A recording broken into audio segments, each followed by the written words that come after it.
पूर्व CM doctor Raman Singh के निमंत्रण पर कांग्रेस ने कसा तंज। कांग्रेस अध्यक्ष दीपक बैज ने कहा, बीजेपी की परिवर्तन यात्रा रही फ्लॉप, न लोग देखने आ रहे हैं न सुनने, इसलिए रमन सिंह लोगों से प्रधानमंत्री की सभा में आने की कर रहे हैं अपील। बैज ने कहा, छत्तीसगढ़ में कांग्रेस की सरकार तय।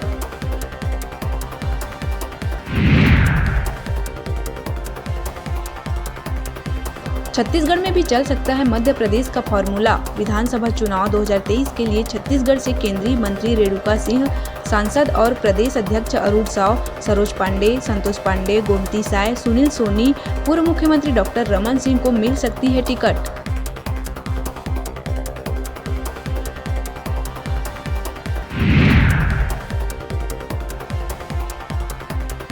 छत्तीसगढ़ में भी मध्य प्रदेश फार्मूला अपनाए जाने पर भाजपा नेता अजय चंद्राकर ने दिया बड़ा बयान। कहा कि मध्य प्रदेश में 230 सीटों की तो छत्तीसगढ़ में 90 सीटों की है विधानसभा। चाहिए ऐसे उम्मीदवार जो कांग्रेस को मुंह के बल पटके।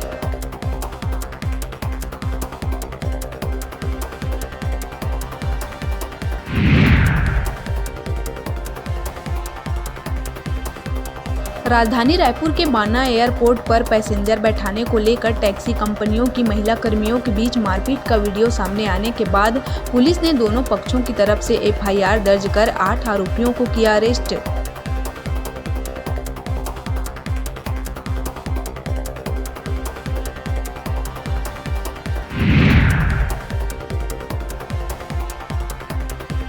रायगढ़ से उठाईगिरी का मामला आया सामने, जहां एक बाइक की डिक्की से साथीरों ने 9 लाख रुपए पार कर हो गए रफू चक्कर। ट्रैफिक जाम के बीच अज्ञात व्यक्तियों ने घटना को दिया अंजाम। फिलहाल सीसीटीवी खंगाल कर मामले की जांच में जुट गई है पुलिस।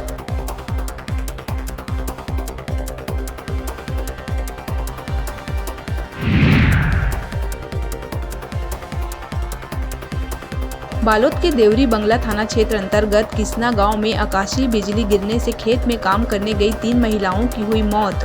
तेज बारिश से बचने के लिए एक पेड़ के नीचे खड़ी हो गई थी तीनों महिलाएं। पेड़ में बिजली गिरने से तीनों की गई जान।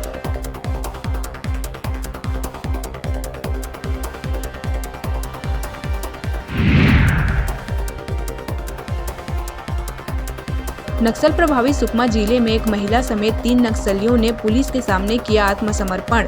समर्पित तीनों नक्सलियों ने छत्तीसगढ़ सरकार की पुनर्वास नीति और सुकमा में चलाए जा रहे पुनः नरकोम अभियान से प्रभावित होकर किया है सरेंडर।